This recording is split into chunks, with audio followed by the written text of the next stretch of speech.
happy Friday and happy Vlogmas day 4. I'm pretty sure it's December 4th. I'm just catching a few minutes of peace and quiet, soaking up some sun before heading into work. I'm wearing my Ripple crop top by Jessie Made in my Dune Runner colorway, and I have it just layered over a thin like knit turtleneck, probably from H&M or Old Navy or probably H&M. And I'm working on, Sophia, if you're watching, look away, even though you already seen this. Makes no sense.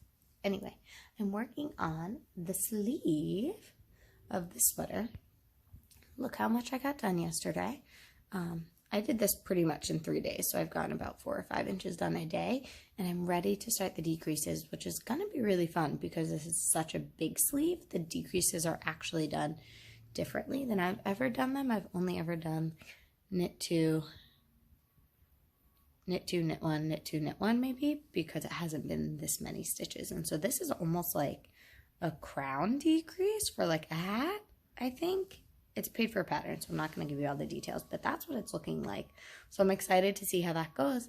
And then like 4 or 5 inches of ribbing, and hopefully I get that done today during the morning would be nice. I have a staff meeting this morning, so I get to knit for a few hours while I just talk and think and do psychology things. And I'm just waiting to see if my sister actually wants baubles on the sleeves, and where to put them. I would put them, I guess, right before the cuff, like right after the last decrease round, or maybe on the last decrease round. But we'll see how it looks. I'll let you know. Sophia, don't look. I think it's really cute. They might be more of like peekaboo baubles, because I imagine as the sleeve kind of balloons, it may cover it up. It's hard to tell without it being on a body, but I think they're cute anyway. And I'm onto the ribbing, about 1 inch in. Let's see if I can finish this up this morning.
We just hit the lunch hour, and Michael and I talked, and we were going to work out over lunch because I'm not dyeing yarn for the first day in what feels like forever, and he should be home soon from work. So in the meantime, I just knocked out a bunch of work that I needed to get done in the past hour, and now I'm going to go grab the mail because it's been a while since we did that, and I haven't left the apartment in days. So I'm going to do that.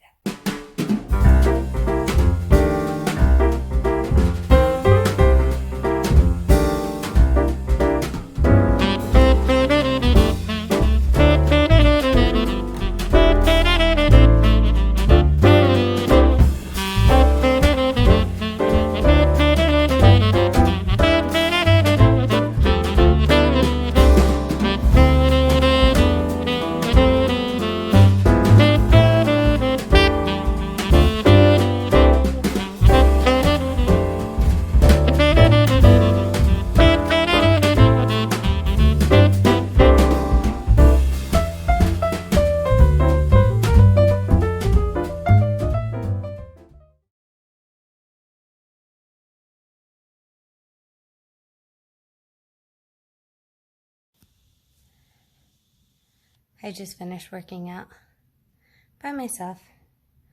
Michael's right over there. See him? He got back late from work, so I started without him because I have a client after lunch, and he ended up not being able to join because he has other work things to do. I'm exhausted, and I'm gonna make a smoothie now for lunch and not lay here too long because I might not get up.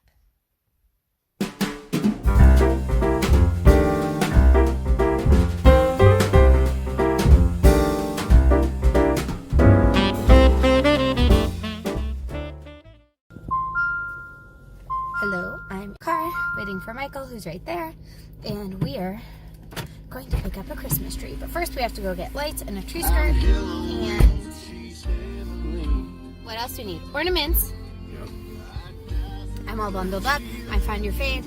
Boy with the poodle's already hat. Michael has his beanie on. And my mask is right there. Ready to go. Tell the people what we're doing. Picking out a Christmas tree. For your first time ever. Yep. And we're looking at Douglas firs because that's what we always get. And we saw a few which are pretty plump. Michael, do you want to show the final contender? I told him you have to obviously pick it up, shake it out, check for holes. There is that little hole right there. Check for bald spots. Check for nice ornament branches. It's got some strength. It's pretty tall. Is that the one? That's the one. It's the one. Michael's first Christmas tree. So we got back a little bit ago, and that was more of a project than I thought it would be. First of all, I didn't realize until we were there that this was Michael's first ever Christmas tree, so the whole experience was brand new for him. And there were some basic things that he wasn't aware of. Like, we need a tree stand and we need a tree bag. And you really need to have that stuff before you get the tree because the tree gets really sappy, yada, yada. If you've had a real tree, you know what I'm talking about. We also don't have a tree skirt, but I was like, okay, we can get that after as long as we have a tree bag for easy cleanup. So I'm like, of course the Christmas tree place where we go, it's a little market with all locally sourced trees, is going to have tree bags, and we go to pay. I'm like, hey, like, where are your tree bags and tree skirts? She's like, oh, I don't think we have those. I was like, okay. So we're like, we'll just use a garbage bag. It'll be fine. Garbage bags are too small. We cut two, and I was like, Michael, this is not going to help for when we have to take the tree out when it dies. And he doesn't realize how many needles fall off of a tree when it's dead and dry. And like, I was like, we're shooting ourselves in the foot if we do this because it's going to make it really difficult later. So all that, then we go to put in the tree stand just temporarily. And the guy didn't cut off enough branches around the trunk. And the tree stand is really deep and a lot deeper than the one we have at home. So I didn't realize, but I was like, oh, we should just go back and ask him to use the chainsaw and cut these off. Michael had to be at work, so we tried using our hands. We tried using a Cutco scissor, and we got a few branches off. You can see, like 2. And then we got really tired and didn't know what to do. And I wasn't even thinking, but I called my dad, and he's coming to visit tomorrow for the day. He said he'll bring me a tree, like hedge clipper. So I was like, perfect. So in the meantime, our tree is just hanging out outside, opening up. Again, if you have a real tree, you know that they need to open. There are the 2 branches. You can kind of see that I tried to get off but couldn't. And we'll deal with it tomorrow. Michael went to work, and I was gonna bake, but I'm gonna sit down right now for a minute and knit, and I might bake. He probably won't be home till like after 8, so I have a little bit of time to figure it out. Hope your Friday's going well. So I decided to be productive after I bound off the sleeve I was working on, and I still had some Vlogmases and podcasts to catch up on. I didn't feel like baking it, so I wound up the rest of these skeins. There's some more back there that I can't show you because they're mystery skeins. You know what that one is. That's my foot. And I'm going to label these and package them, even though I can't print shipping labels. So they are literally just ready to go as soon as the labels get there. Once I'm done with that, we'll see where I am with my podcast, and then I'm going to bake. We picked up Mexican for dinner from one of our favorite food trucks. We're watching Schitt's Creek. We just lit a fire because it's freezing. And tell the people what you're eating, Michael. It's a cinnamon churro donut. Mm-hmm. That's really good. That's really good. Mm-hmm. Let's see the inside of that. Let's Like do some like fluffy donut ASMR.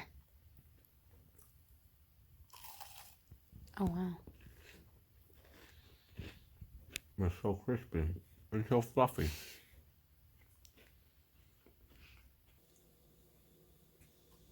It's about 10:30.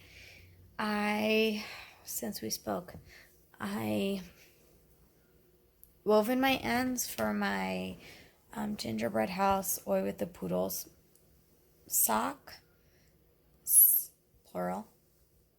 And those are actually soaking. I need to take them out and put them on blockers.